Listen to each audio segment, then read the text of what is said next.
Y spectrum. हाँ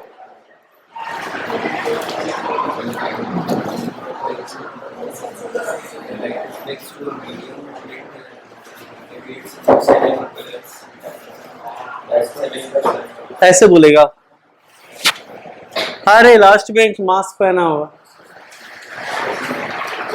sound बोले थे पढ़ने के लिए, जहां तक हम पढ़ाए थे, है ना। बट हाँ, जहां तक हम पढ़ाए थे वहां पे बोले थे नोट्स भी लिखना है, और अब नोट्स ऑलरेडी हम लिखा चुके थे। हम बोले थे कि अगर कुछ और फिल्टर आउट करके करना है तो नहीं, तो ऑलरेडी हम टोटल लिखा चुके थे। हाँ जी, आप बताइए फ्रीक्वेंसी और वेवलेंथ में क्या रिलेशन है। हाँ, फ्रीक्वेंसी, वेवलेंथ और स्पीड ऑफ लाइट में एक रिलेशन था ना। क्या रिलेशन था? ऐसे ही खड़ा रहता है स्कूल में। आज हम स्टे ऑर्डर दे देंगे बेटा, हम पहले बता रहे हैं। तुम लोग का एग्जाम खत्म हो गया, हम स्टे ऑर्डर देना स्टार्ट करेंगे अब। अगर मुंह उठा करके सिर्फ क्लास करने आ रहे हो तो दैट्स बैड, तब मेरा रिजल्ट नहीं आएगा। आप each and every day work करेंगे तब जाकर के कोई टॉपर होता है। तो हमको एक्सक्यूज नहीं चाहिए, मुझे एक्सक्यूज ही नहीं चाहिए। वो मेरा एक्सरसाइज मतलब मेरा क्या एक्सरसाइज है? मेरा क्या एक्सरसाइज है? कब दिए थे हम 5A? हम कब बोले थे बनाने के लिए? क्या हम प्रीवियस क्लास में बोले थे? तो जब बोले थे उसमें तो बनाया नहीं तुम। पहले मास्क हटा। कब बोले थे हम बनाने के लिए?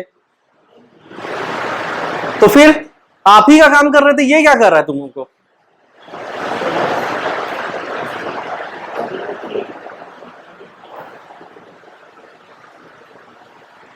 यही प्रॉब्लम है, बैकलॉग रहता है, बच्चे का रिजल्ट आ ही नहीं सकता।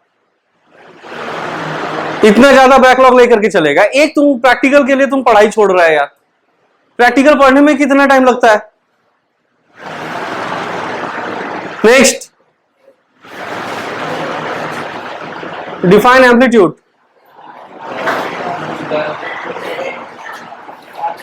आज सब के सब रुकेंगे जो भी खड़े हो रहे हैं।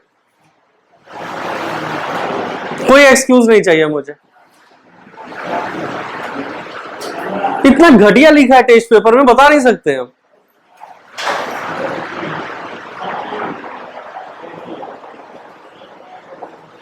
इन लोग का रिजल्ट आएगा।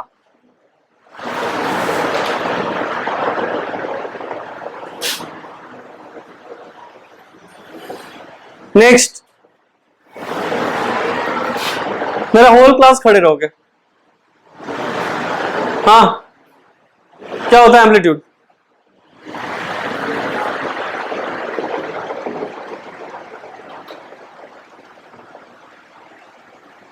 नीचे बैठ, नीचे बैठ के पड़ेगा तुम लोग। नीचे बैठ।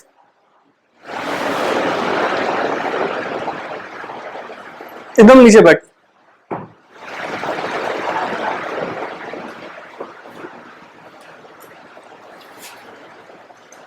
कितना ज्यादा पढ़ा दिए थे जो तुम लोग रिवाइज करके नहीं आया? कितना पढ़ाए थे शाश्वत? 1 से 1.5 पेज आई थिंक, अगर कॉन्साइज का देखेंगे तो 1.5 पेज।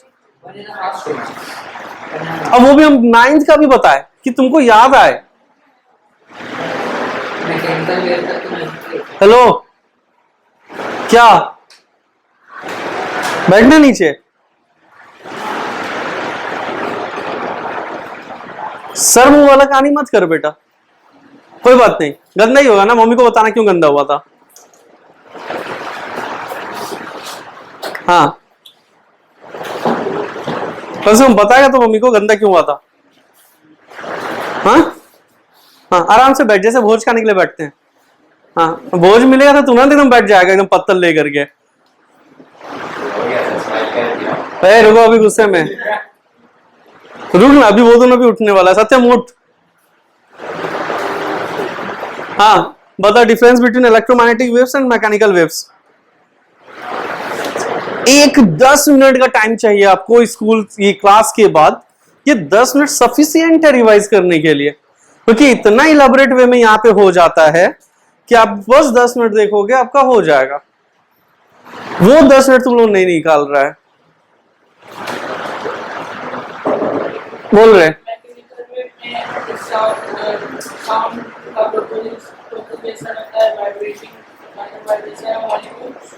अच्छा, हम यही बताए थे difference between mechanical wave and electromagnetic wave.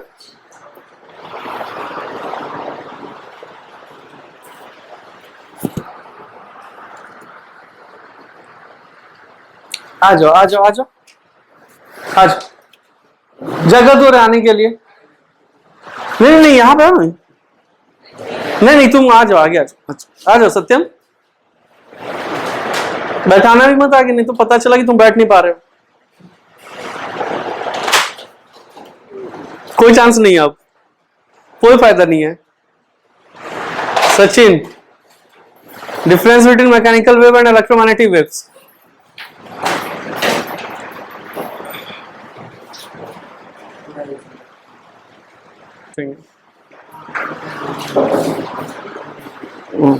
अरे वाह, ब्लैक जीन्स गंदा।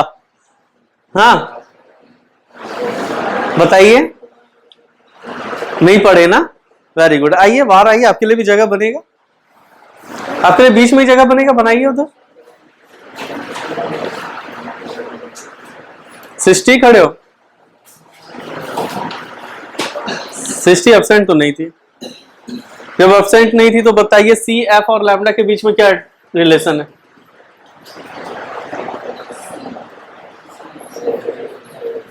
ये तीनों के बीच में हम लोग रिलेशन देखे थे ना। लास्ट अगर बच जाएगा तो फिर हम दे देंगे चांस। हाँ क्या बात कर रही है? अच्छा यहाँ पे लैम्डा क्या है बता, लैम्डा क्या है बता? वेवलेंथ। वेवलेंथ होता क्या है?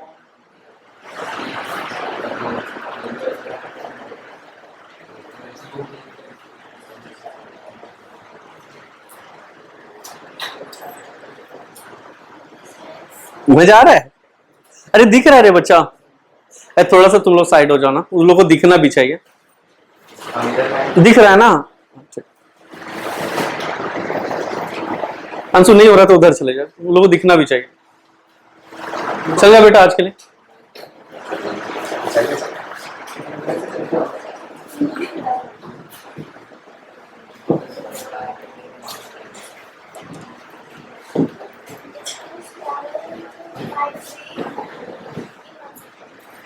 Distance traveled by wave in 1 second is called wavelength. In 1 second. Shreya के चक्कर में आ जाओ नीचे। गलत है आज, आज आ जाओ, कोई उपाय नहीं आज। कोई कॉपी दे दो रे, वो नीचे बैठेगी अभी कॉपी लेकर।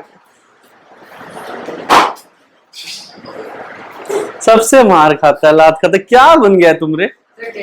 ए हेलो, आगे इधर से घुसते हुए निकलो। छोटी तो है ही, इसके बीच में बैठ जाएगी।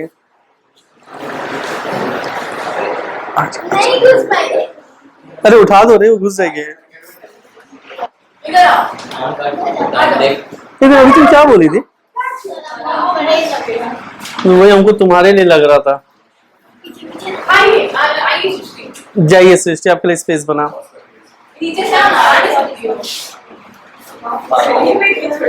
हम बोले थे ना, हम बोले थे ना, हम बोले थे वो सृष्टि है, चूहा है। हाँ चलो, ए बच्चा लोग दिख रहा है लास्ट में, क्या नाम है तेरा? प्रियांशु दिख रहा है बेटा? अच्छा, आज का पसंद आया पनिशमेंट? अच्छा, थोड़ा सा शर्म महसूस करना, तो पनिशमेंट को एंजॉय नहीं करना, तो ठीक है। शर्म महसूस करेगा तो पड़ेगा, तो हमको पता है तुम लोग बता दोगे। चलो यहाँ देखो, यहाँ पे समझ बेटा, आज फर्स्ट एक्सरसाइज कंप्लीट होगा और इसका न्यूमेरिकल आज हम लोग कंप्लीट करेंगे। समझो, रिफ्लेक्शन ऑफ साउंड वेव्स क्या है? कि just like a reflection of light, जैसे हमारा लाइट में रिफ्लेक्शन होता है ना बेटा, उसी तरह सेम आपका क्या होता है, साउंड वेव का भी रिफ्लेक्शन होता है। ठीक है, मतलब इसमें भी आपका angle I is equal to angle R होगा, लेकिन यहां पे रिफ्लेक्शन कोई जरूरी नहीं है कि वो प्लेन एंड पॉलिश सरफेस से हो। ठीक है, ये आपका इररेगुलर सरफेस से होता है। इररेगुलर सरफेस हो गया, फिर आपका कोई भी हार्ड सरफेस अगर हो जाएगा ना, तो वहां से भी आपका क्या होगा, रिफ्लेक्शन होगा। ठीक है, तो थोड़ा सा लिखिएगा।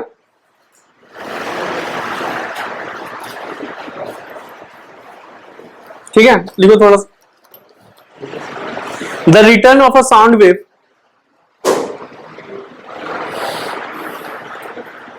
the return of a sound wave on striking a surface, the return of a sound wave on striking a surface such as wall, metal sheet, plywood, such as wall, metal sheet, plywood, etc. back in the same medium is called the reflection of the sound wave, is called the reflection of the sound wave। ठीक है बेटा, अभी यही बताए थे ना, reflection होता है क्या है, बाउंसिंग बैक ऑफ लाइट, या after striking the plane polish surface it return back on the same medium. Light में भी पढ़े थे बेटा, यहां पे भी वही चीज है कि अगर आपका साउंड वेव आ रहा है, ठीक है, तो ये भी क्या हो जाएगा, रिटर्न बैक हो जाएगा। Is this clear? कोई दिक्कत है? नहीं। इसका लॉज लिखो। पहला law, it also obeys the laws of reflection, it obeys the laws of reflection, it obeys the laws of reflection. First तो आप लोग को पता है ना बेटा, angle I is equal to angle r, लिख दे, angle of incidence is equal to angle of reflection. And second क्या हो जाएगा बेटा, incident ray, reflected ray and normal all on the same plane. Very good, incident ray, reflected ray and normal और at the point of incidence all lie on the same plane।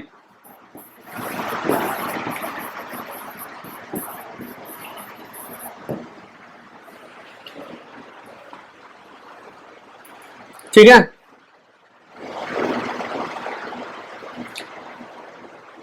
Girls के लिए आज छूट दे रहे हैं, आज आप लोग ऊपर बैठ जाइए, नेक्स्ट डे से हम आप लोग नीचे नहीं देखना चाहेंगे, तो जल्दी से भागो।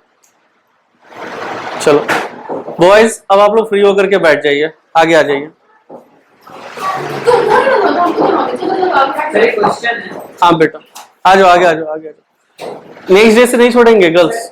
हाँ, जैसे इरेगुलर सरफेस है, हाँ, तो उस पे नॉर्मल कैसे बनेगा? अरे वो पॉइंट ऑफ इंसिडेंस जो भी पॉइंट होगा वहां से नॉर्मल हो जाएगा।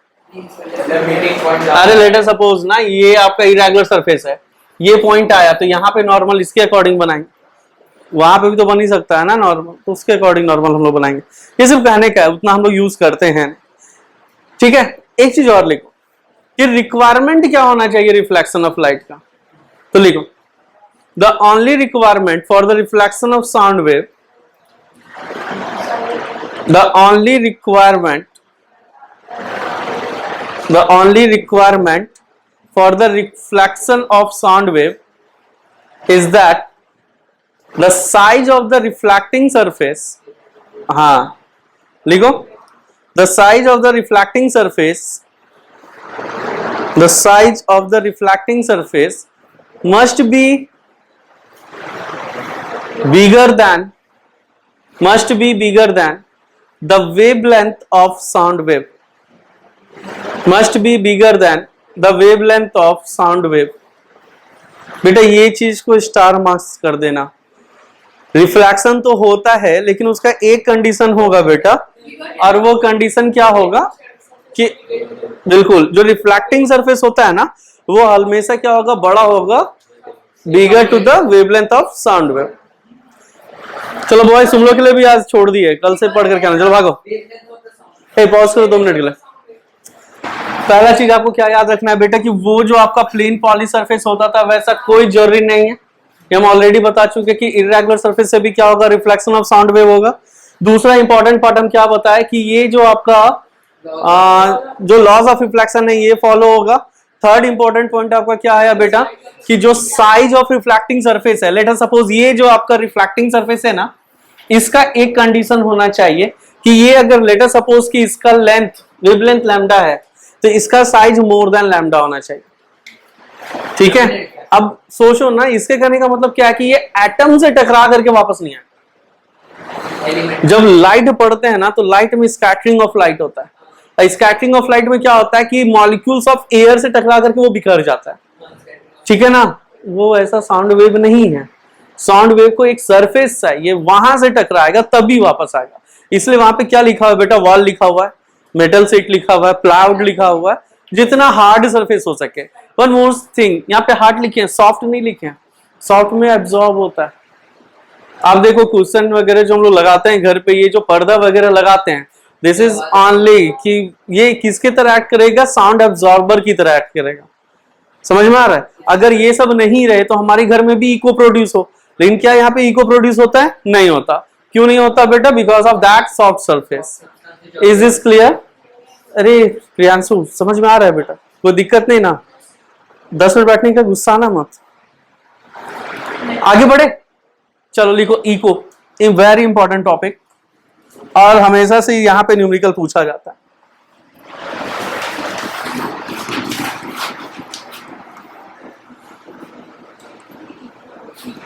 इको होता क्या है ना, इको देखो होता क्या है कि लेट अस सपोज ये कोई पहाड़ है, ठीक है, और यहां पे अंशु खड़ा है। ये कौन है? अंशु। और यहां से ये चिल्ला रहा है, एक्स का नाम, अब जो भी X Y Z, X Y Z चिल्ला रहा है, ये कुछ नाम कुछ भी हो सकता है, आई डोंट नो। अब अंशु को नाम चिल्लाया, और यहां पे एक दूसरा पहाड़ी है, ठीक है, ये साउंड यहां पे गया, टकराया, वापस आया, और अंशु को फिर से सुनाई दिया। This is echo. अच्छा, अब मुझे ये चीज बताइए, देखो यही पे इको खत्म है, यही टॉपिक पे, ये एक डायग्राम है, इको खत्म।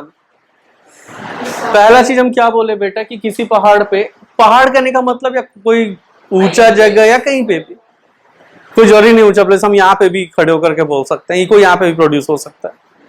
तो यहाँ पे अंशु खड़ा है, अंशु कुछ भी एक्स वाई जेड बोला, यहाँ पे पहाड़ था, टकराया, वापस आया। पहला मेरा क्वेश्चन कि अंशु को वो नाम कितनी बार सुनाई दिया? पहला क्वेश्चन 10,000 रुपए के लिए कि अंशु को वो नाम कितनी बार सुनाई दिया? Option A 2, option B 1, option C 3 and option D infinite times.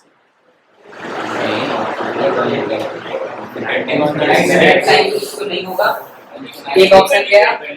एक बार हाँ, it depends upon the distance. अच्छा, फ्रीक्वेंसी पे डिपेंड।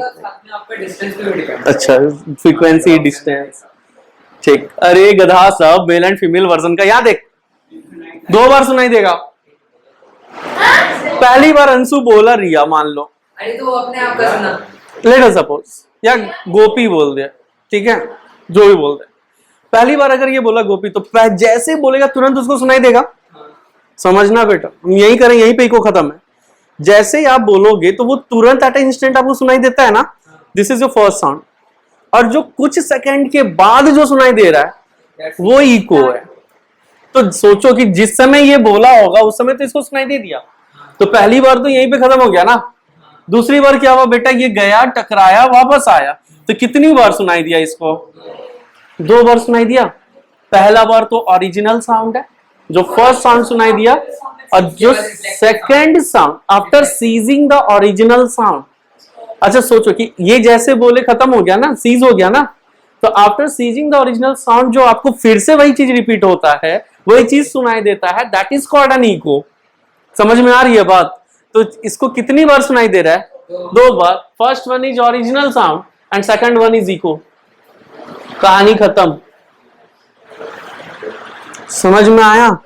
इको क्या होता है कि एक इको ऐसा साउंड है जो आपके ओरिजिनल साउंड के सीज होने के बाद सुनाई देता है, ठीक है।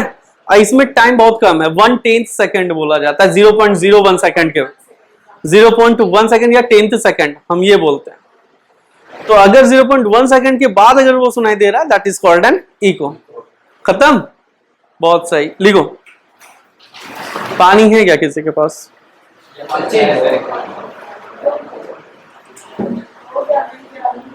लिख तो बेटा, the sound heard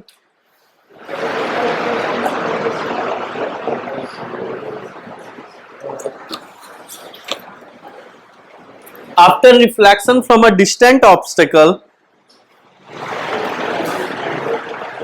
the sound heard after reflection from a distant obstacle,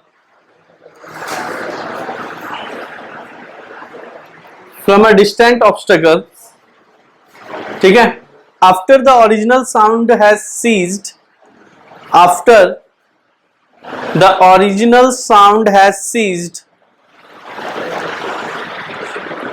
is called an echo.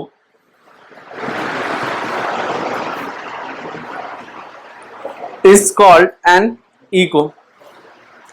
समझ में आ गया?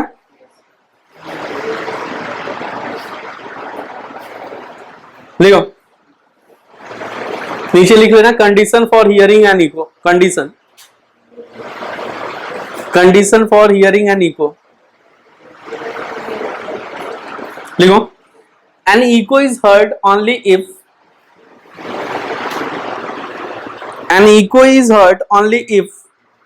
the distance of the person producing a sound from the rigid obstacle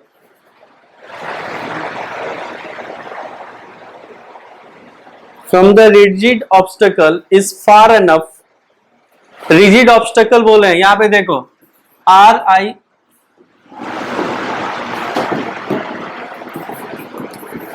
rigid obstacle, ठीक है। क्या लिखा? is far enough to allow the reflected sound, is far enough to allow the reflected sound to reach the person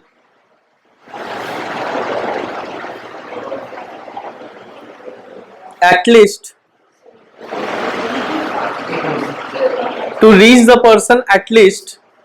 0.1 second, at least 0.1 second after the original sound is heard.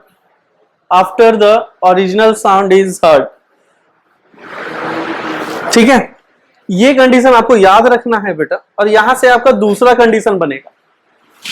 पहला condition क्या बोले कि वो दूर इतना होना चाहिए, सी वो क्या कर रहा है कि ये जो आपका साउंड जो प्रोड्यूस कर रहा है और जो भी आपका रिफ्लेक्टर है, अच्छा रिफ्लेक्टर कुछ भी हो सकता है बेटा, जैसे आप कह दो कि ये क्लिफ है या वॉल है या जो भी लेना, कोई हार्ड ऑब्स्टेकल, ये इतना डिस्टेंस होना चाहिए कि वो रिफ्लेक्ट होकर के जो सुनाई देगा वो कितने देर बाद देगा? 0.1 second after ceasing the original sound. Is this clear? Time कितना होना चाहिए बेटा? 0.1 सेकेंड। ये पहला कंडीशन हो गया। अब देखो दूसरा कंडीशन हम लोग निकालेंगे डिस्टेंस। बस बस बस, न्यूटन का सब जेनेटिक इंसान लोग बैठा हुआ यहाँ पे देख।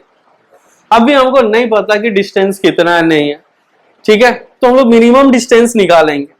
Late the distance be D, और हम लोग बात कर रहे हैं बेटा एयर में। कहाँ बात कर रहे हैं? एयर का बात कर रहे हैं। अगर वाटर का बात करेंगे तो वो कहानी कुछ और होगा। चलो अभी यहाँ पे समझते हैं। अभी हम लोग बात कर रहे थे एयर में, डिस्टेंस क्या लिए? डी लिए। अच्छा, वेलोसिटी इज इक्वल टू या speed is equal to distance by time होता है ना। ये v मतलब स्पीड, वेलोसिटी नहीं लेना, स्पीड लेना। अच्छा ये बताओ, ये जो डिस्टेंस ट्रेवल कर रहा है वो कितना डिस्टेंस ट्रेवल कर रहा है? एक बार डी गया, ये हमेशा याद रखना, एक बार डी गया और दोबारा फिर डी आया। अरे शाश्वत, पढ़ने के लिए आया है कुछ और करने के लिए? तुम्हारे दिमाग में क्या चल रहा है शाश्वत? डिस्टेंस कितना होगा शाश्वत? 2D कैसे? सर आप बोले थे, हम सुने थे। तो हाँ, एक बार जाने का एक बार आने का, पंगा नहीं लेने का क्या? नहीं, पंगा लेने का।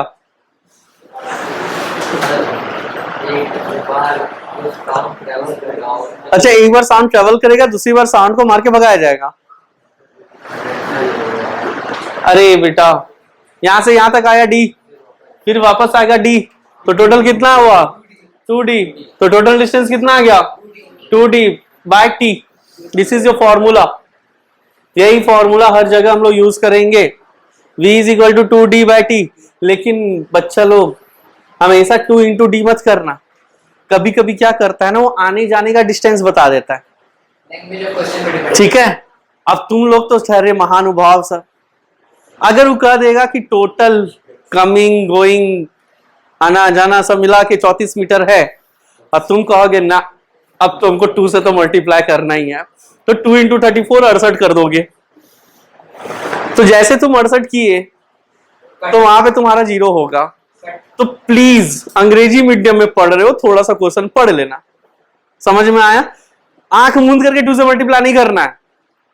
मुस्कुरा रहे हैं, इसके याद में पता नहीं, यहां देख, तो v इज इक्वल टू क्या हो जाएगा? 2D by T. वैसे मत देखो। चले, अब यहां से देखो कैसे निकालते हैं हम लोग। एयर में स्पीड ऑफ साउंड कितना होता है बेटा? अगर आप लोग को याद होगा,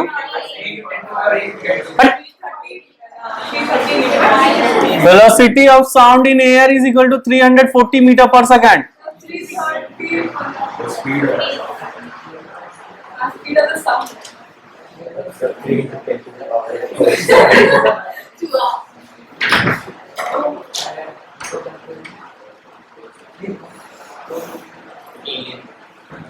कितना होता है? 340। चुहा ही है वो। 340 इज इक्वल टू 2D। बेटा टाइम अभी कितना बताए थे? 0.1 बताए थे। D इज इक्वल टू कितना आ गया? 340 इंटू 0.1 बाय 2। यहां से हटाएंगे बेटा, 10 नीचे आएगा, 0 0 कैंसल, ये कटेगा 17। So minimum distance is equal to 17 meter. समझ में आया?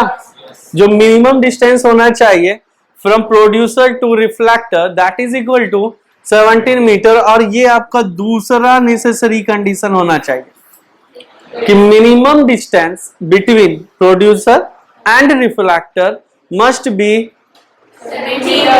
ग्रेटर हो जाए चलेगा, लेस नहीं होना चाहिए, क्योंकि अगर उससे कम होगा तो इको नहीं प्रोड्यूस होगा। तो दो कंडीशन समझ में आया, पहला 0.1, दूसरा 17 मीटर। छापो जल्दी से।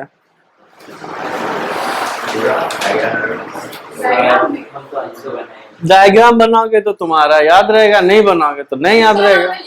नहीं सर, बनाना है।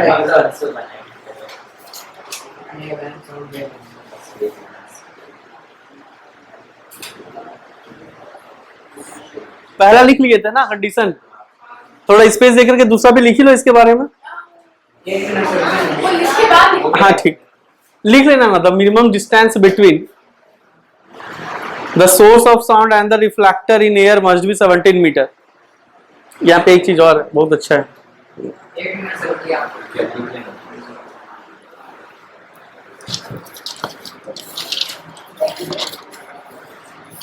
ठीक है ठीक है ठीक, तो लिख लो ना, द मिनिमम डिस्टेंस वाला 17 मीटर।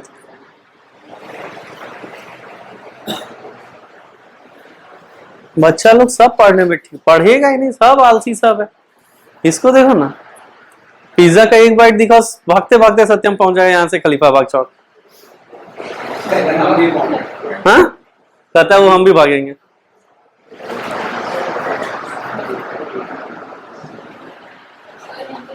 बोलिए सर। बड़े बेटा लिखो द मिनिमम डिस्टेंस बिटवीन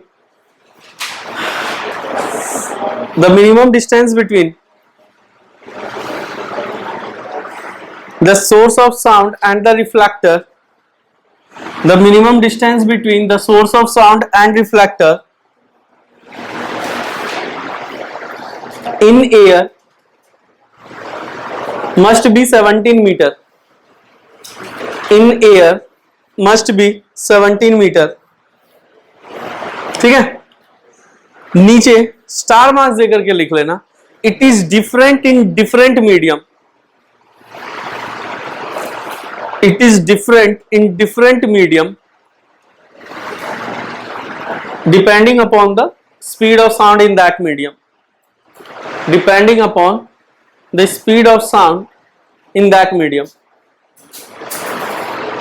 ठीक है, अब यहां पे समझो. लेट अस सपोज अभी हम लोग वाटर लिए, यहां पे देख, वाटर में स्पीड ऑफ साउंड जो होता है that is equal to 1400 meter per second. Air का बात किए थे तो एयर में स्पीड कितना बताए थे, 340 मीटर पर सेकेंड. और जब ये था तो डिस्टेंस कितना आया, 17 मीटर. यही आया ना. यहां पे अप्लाई करो तो v is equal to 2d by T. तो ये क्या हो जाएगा, 1400 is equal to 2 into D by 0.1. d is equal to निकालो 1400 इंटू 0.1 बाई 2. यहां से हटेगा डेसिमल, यहां पे 0 0 कैंसिल, 270. डिस्टेंस कितना आ गया, 70 मीटर. एयर में था 17 मीटर, वाटर में कितना आ गया, 70 मीटर.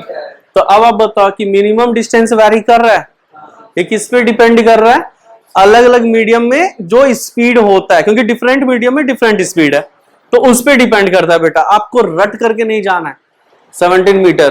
ठीक है, आपको देखना है कि कौन सा मीडियम है और उसका वेलोसिटी दिया होगा. हाँ वेलोसिटी देगा, श्योर है. ठीक है, छाप लो बेटा, ई वाला छाप लो. अगर कष्ट ना हो तो, कष्ट हो तो फिर छोड़ दो.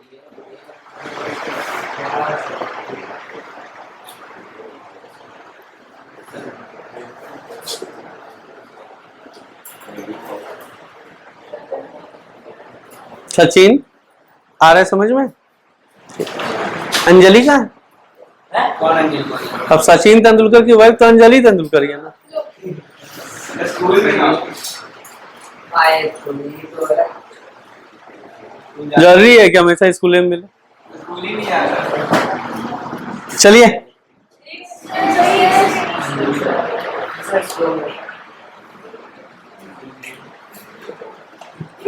ठीक, तुम लोग का एनर्जी देखते हैं, हम अपना एनर्जी देखते हैं. हम कभी टायर्ड दिखते हैं कभी भी क्लास लेने वक्त, कभी क्लास के जस्ट 5 मिनट बाद हमको देख.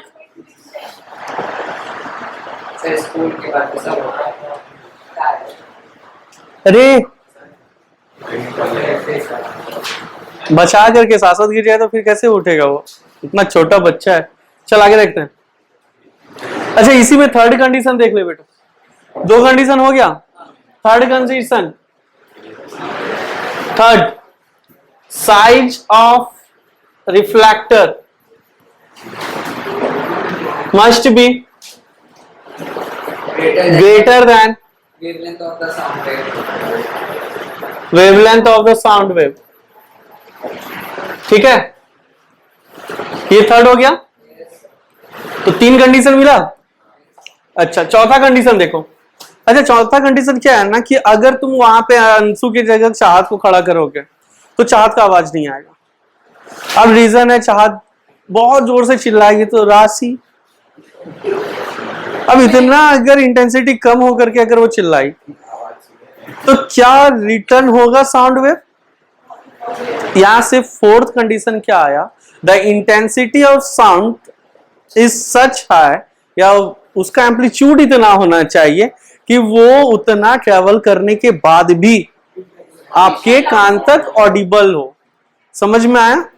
ये नहीं कि एकदम धीरे बोलेंगे तो वो हमारे तक आएगा ही नहीं. तो फोर्थ कंडीशन, थर्ड कंडीशन ये लिख बेटा, और फोर्थ कंडीशन लिखो.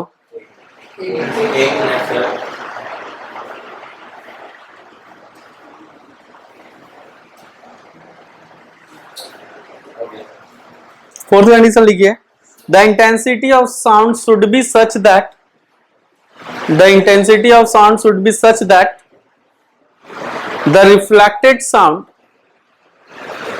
The reflected sound reaching the year is, the reflected sound reaching the ear is sufficiently loud to be audible.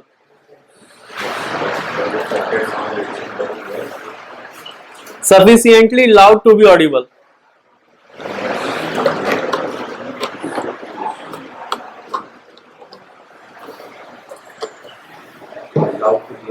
To be audible. Complete. चलो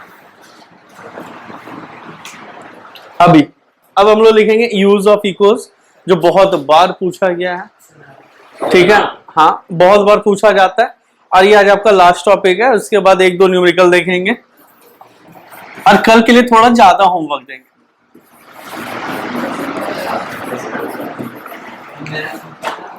हमको दूसरे सब्जेक्ट से मतलब नहीं, आज होमवर्क इतना देंगे पूछो मत।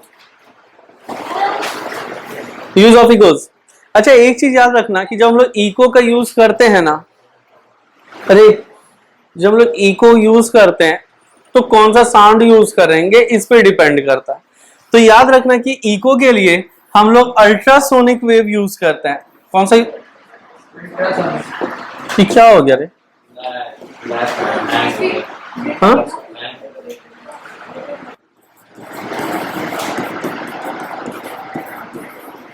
नहीं, जब हम लोग इको का यूज करेंगे बेटा तो यहाँ पे हम लोग कौन सा फ्रीक्वेंसी यूज करेंगे? अल्ट्रासोनिक वेव्स यूज करेंगे। कौन सा यूज करेंगे? Ultrasonic waves. अच्छा अल्ट्रासोनिक वेव्स क्या होगा? Which frequency is greater than 20 kHz। अच्छा रीजन क्या है? रीजन क्या है why we use ultrasonic waves? पहला क्वेश्चन तो यहीं पे आता है, बहुत बार आया हुआ है कि why we use ultrasonic waves for echo, है ना? लिखो ना, यही लिखना है।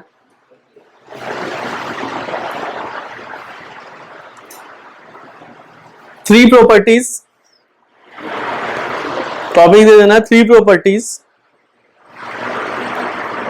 Of ultrasonic waves. पहला, they can travel undeviated, they can travel undeviated through a long distance, they can travel undeviated through a long distance,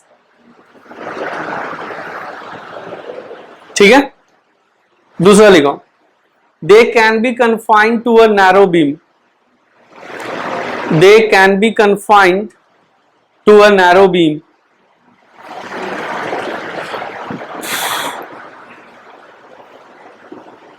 third, they are not easily absorbed in a medium, third, they are not easily absorbed in the medium, in a medium, जो भी लिखना है लिख सकते हैं, ठीक है? अब यहां पे समझो, पहला हम लोग क्या लिखे? पहला क्या लिखे कि वो लॉन्ग रेंज के लिए है ना, मतलब लॉन्ग रेंज में अगर हम लोग उसको ट्रैवल कराएंगे अल्ट्रासोनिक वेव को तो वो अनडेविएटेड निकलेगा। What do mean by undeviated? मतलब अगर हम लोग स्ट्रेट लाइन में भेज रहे हैं तो वो स्ट्रेट लाइन में ही जाएगा, वो ऑब्स्टेकल से इधर उधर, मतलब वो टकरा करके इधर उधर नहीं जाता।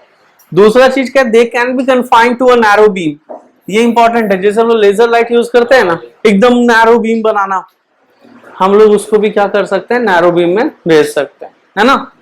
थर्ड क्या है कि they are not easily absorbed in a medium, मतलब ये हुआ कि वो अगर ट्रेवल कर रहा है किसी भी मीडियम में तो वो मीडियम का मॉलिक्यूल्स उसके एनर्जी को एब्जॉर्ब जल्दी नहीं करता है। अभी साउंड वेव का सोचो, अभी हम यहां से बोलेंगे, क्या लगता है उस गली तक जाएगा मेरा आवाज? क्यों नहीं जा रहा? बिकॉज मीडियम जो है मेरे साउंड वेव को क्या कर रहा है? एब्जॉर्ब कर ले रहा है ना? लेकिन वहां पे वो क्या होगा? यही लेजर लाइट जलाते हैं पहुंच जाता है ना। रीजन क्या है? कि उसको एब्जॉर्ब नहीं कर पा रहा। Am I clear? तो these properties are very important और ये आपका पूछा जाता है। अब हम लोग देखेंगे यहाँ पे बेटा कि ये 3 यूज जो है, तो पहला बैट, डॉल्फिन एंड फिशरमैन, इसको हम लोग कहते हैं साउंड रेंजिंग। क्या बोलते हैं? Sound ranging. अच्छा, बैट को कैसे पता चलता है कि आगे ऑब्स्टेकल? उसका तो पता है कि हम लोग को दिख नहीं सकता, तो वो क्या करता है? अल्ट्रासोनिक वेव्स निकालता है। ऑब्स्टेकल टकराया, आया उसके कान तक, उसको पता चल गया कि इतना दूर तक है, तो फिर वो अपना डायरेक्शन चेंज करता रहता है। सेम वही है, डॉल्फिन का भी वही है, ठीक है, ये सारा का सारा वही है। तो इसमें बताने के लिए कुछ है? अब देखो सोनार, लिखो sonar.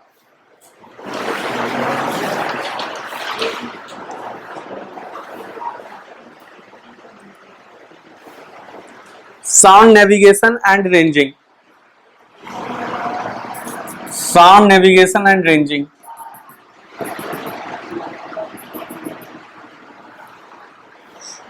Sound navigation and ranging. देखो यार, लेट्स सपोज यहां पे कोई एक सी है, ठीक है, यहां पे 2 चीज है, एक आपका क्या है? ट्रांसमीटर, और दूसरा क्या होता है बेटा? रिसीवर, ठीक है। अच्छा, ट्रांसमीटर का काम होता है टू ट्रांसमिट, रिसीवर का काम होता है टू रिसीव। अच्छा, ये क्या करता है ना, कोई भी जो आपका सिप वगैरह है, ठीक है, वो क्या करेगा? अपना ट्रांसमीटर से अल्ट्रासोनिक वेव को क्या करेगा? छोड़ेगा, है ना, ट्रेवल करने के लिए छोड़ देगा। आगे से एंड किया। अगर ऑब्स्टेकल है, let us suppose this is your obstacle, तो ऑब्स्टेकल से जैसे ये टकराएगा तो क्या होगा? Laws of reflection. तो लॉज ऑफ रिफ्लेक्शन हुआ तो ये यहां से यहां गया, तो इसका काम क्या हुआ? इसको पता चला, देखो वो जिस वेलोसिटी से छोड़ रहा है, जो ट्रांसमिट कर रहा है, वो वेलोसिटी तो उसको पता होगा, ठीक है। Time of sending end time of receiving के बीच का डिफरेंस उसका आपका टाइम बता देगा। जब आपके पास v आ गया, आपके पास t आ गया, then by using the formula v is equal to 2d/t, तो वो d निकाल सकता है ना। d से पता चल जाएगा उसका ऑब्स्टेकल कितना दूर है।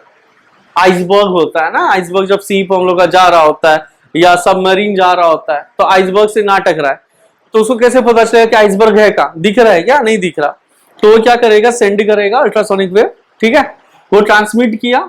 Let us suppose if there is an iceberg, तो उससे टकराएगा और वो रिटर्न बैक होगा, तो रिसीवर क्या किया? उसको रिसीव किया। तो कैसे निकलेगा? वेलोसिटी पता है, टाइम ड्यूरेशन हम लोग निकाल सकते हैं। कैसे?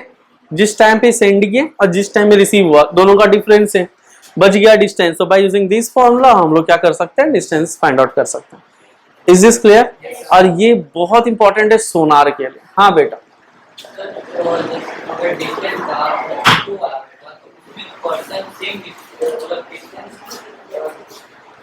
डिस्टेंस सेम रहता है।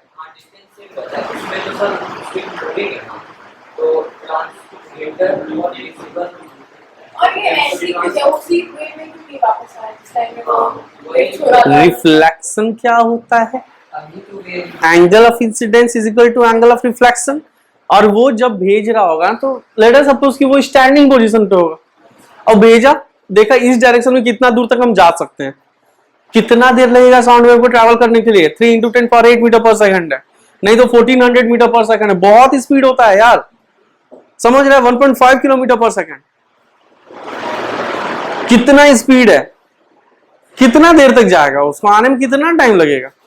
गया आया, ठीक है, पता चल गया ऑब्स्टेकल कितना है, उतना दूर आगे बढ़ तो सकता है ना उस डायरेक्शन में, ठीक है, क्लियर। अच्छा, सेम चीज हम लोग का यूज होता है रडार में। यहाँ पे भी रडार दिया हुआ है, रेडियो डिटेक्शन एंड रेंजिंग, वही करते हैं हम लोग। रडार, बस एक चीज याद रखना, ये आपका वाटर में होता है, तो रडार कहाँ होगा? एयर में होगा। वो छोड़ा, टकराया, वापस आया, टाइम पता है, वेलोसिटी पता है, डिस्टेंस निकाल लिया, खत्म, रडार भी खत्म। दूसरा होता है use of echoes in medical field, ये इंपॉर्टेंट है आपका। अल्ट्रासोनोग्राफी, अल्ट्रासाउंड जो बोलते हैं, वो किस पे डिपेंड होता है? इको से ही होता है। तो आपका ये चैप्टर कंप्लीट, एक्सरसाइज कंप्लीट, है ना? Very good. एक्सरसाइज क्वेश्चन में सिर्फ 16 क्वेश्चन है और एमसीक्यू है, ये करके आपको आना है पूरा।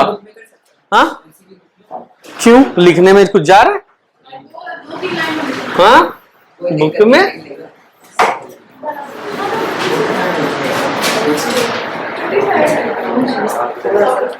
कल आपका न्यूमेरिकल 10 मिनट का टाइम है। न्यूमेरिकल के बाद हम स्टार्ट कर देंगे आपका वो क्या कहते हो, रेजोनेंस एंड ऑल। खत्म करेंगे कल ही, रेजोनेंस होगा तो कल ही खत्म करेंगे। रेजोनेंस, हाँ, नेचुरल रिफ्लेक्शन, सब कल ही खत्म हो जाएगा। सब देखते नहीं हो तो कल ही खत्म करेंगे।